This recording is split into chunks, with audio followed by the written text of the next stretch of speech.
The OECD, we have 35 member countries, and so we talk directly to governments. And so they ask us for advice, and we provide advice, and often they take it, and so we don't have difficulty accessing governments. But I mean, financial institutions have a huge role to play. Finance is an enabler of climate action, and so bilateral finance institutions, international finance institutions, need to work with national development banks in order to provide the finance, technology assistance, and capacity building that's needed. Because, as you said, implementation of climate action needs to happen at all scales, from individual farmers, subnational governments and national governments.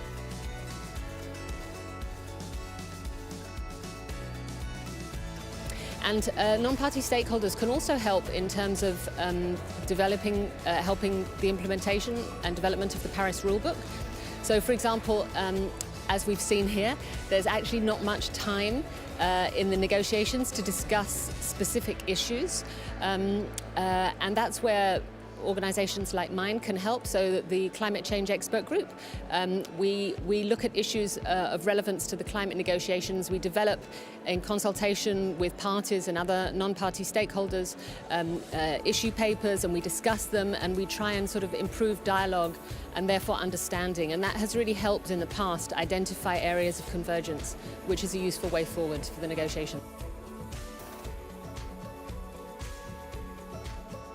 Well, I mean, we already have a lot of technologies and systems in place that are commercially available and that could be used. And so one of the things that we could do in the short term is to increase the uptake of these technologies.